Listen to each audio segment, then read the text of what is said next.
State Senator Chris Hansen deciding to run for mayor. I appreciate you taking the time to talk with me. Yeah, great to be with you, Marshall. This might be a humble type question, but why do you think you'd make a good mayor? Yeah, well, I've been thinking about this situation in Denver for quite a while. I'm like many people frustrated with what's going on in the city right now, and really feel like we are not living up to our full potential. And so, I really want to bring my private sector experience, my public sector experience, my passion for the city of Denver, and see if we can assemble a great team to tackle the challenges that we face right now. You served on the state legislature on the joint budget committee, so you know budgets back like the back of your hand. You're probably fun at parties because of that. Have you had a chance to look at Denver's budget, and what do you think is underfunded, and what would you like to see cut right away? Yeah, absolutely. Well, I have studied the Denver budget extensively, and we have a budget that is largely dependent on sales taxes in the city, and complemented with property taxes. And I think that the spending itself, the levels that we're at right now, the Denver voters have been very generous over the last several elections and adding some new things like the climate office and mental health care. And that's great. But I think what I would like to really bring from my experience with the state budget is more evidence-based policy making. I think the level of our spending is not, way out of context or way out of proportion. But what I think we can do better is to do a sharper job of using evidence to guide our decisions. And so we've got programs that don't seem to be very efficient right now. I think arguably many of the programs we're doing for the unhoused not showing great results right now. So that's a prime area, I think, to sharpen our focus and get more efficiency out of our spending. And I think that's a process that I brought to the Joint Budget Committee, and something that I think could work really well in Denver so we get the maximum amount of value out of our taxpayer dollars. There are a few things there I want to address, but let's start with the unhoused. So policies around those experiencing homelessness first. Would you continue the homeless camp sweeps? Well, I think we need clear enforcement of our camping ban. I think for the city to be safe, for the city to function and be an inviting place for everybody who lives here, we need to be very clear that we're not going to be able to have camping on the streets. It's not good for anybody involved, for the neighborhoods or for those in the unhoused. And so I think Denver really needs to make sure we're enforcing that, but at the same time, providing great services and great pathways for people to break the cycle of homelessness.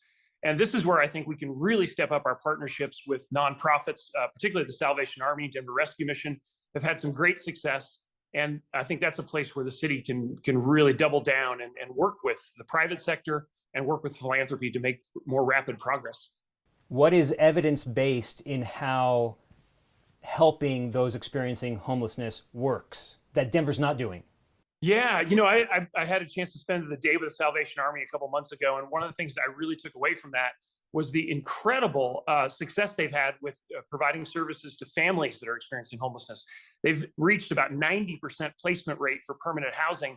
And so I really want to try to bring an entrepreneurial mindset to this, where we double down on the things that are working really well, and we draw back or reduce the things that are not showing great promise. And so I think I want to really bring that approach that I used with state government to what we're doing in Denver.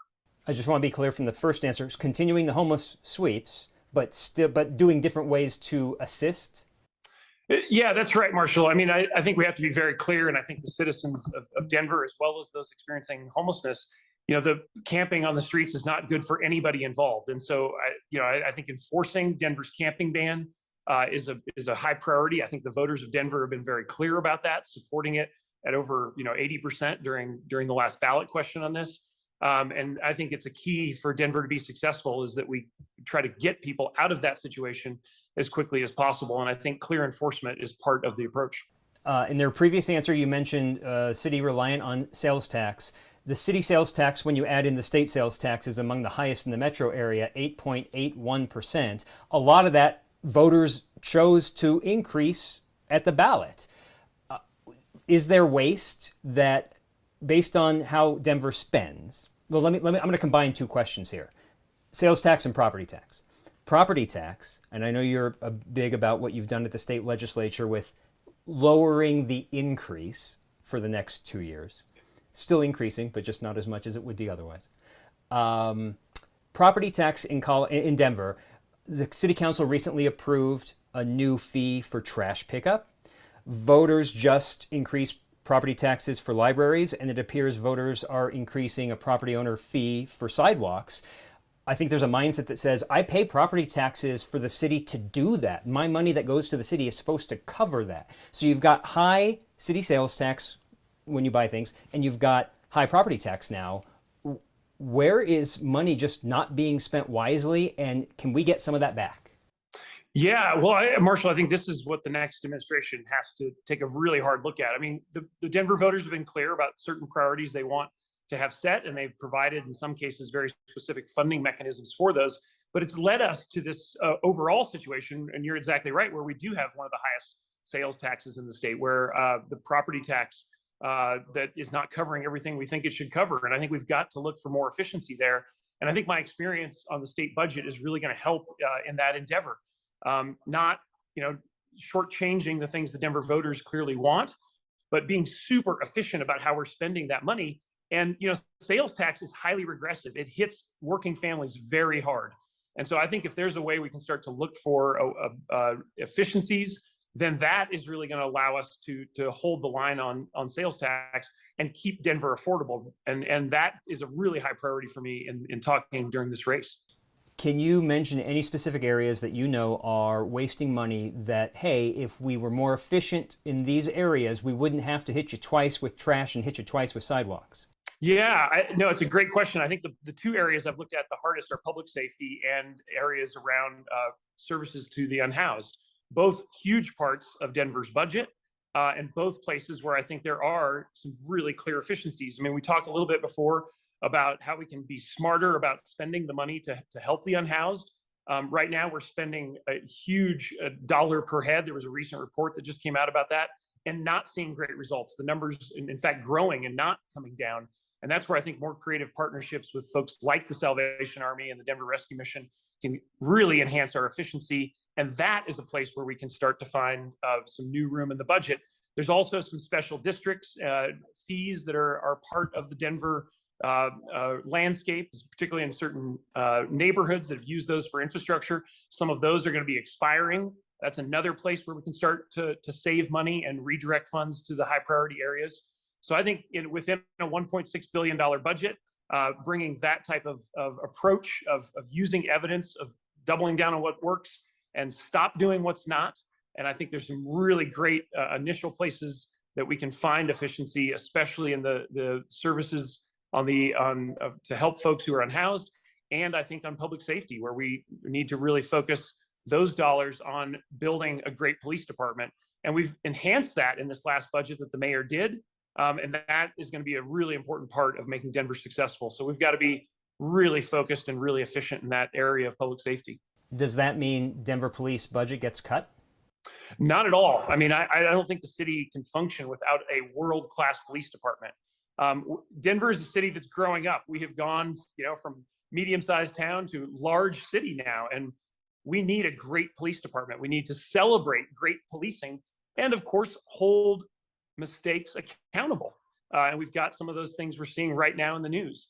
But I think that means reinvesting in a great police force, having a great pipeline of new recruits coming in. We're understaffed right now in the public safety departments, so police, sheriff, fire. And so I think it's a time for reinvestment and efficiency, not a moment to cut. Does the next Denver police chief, under you as mayor, currently work for the Denver Police Department? Well, perhaps. I mean, I think that would be a little premature to start talking about that post. I was very excited to meet the new Denver police chief a couple of weeks ago. I think he's off to a strong start with his tenure, and myself as a citizen of Denver, like everybody else, will be watching closely, how things go for the new chief. But that'd be a decision that is, will not be immediate. That is a decision that the next mayor gets to make, and a big discussion during this campaign. There are several high-profile names who have already announced that they're running for mayor. They are female and they are diverse. You are a white male. Why does Denver need a white male mayor?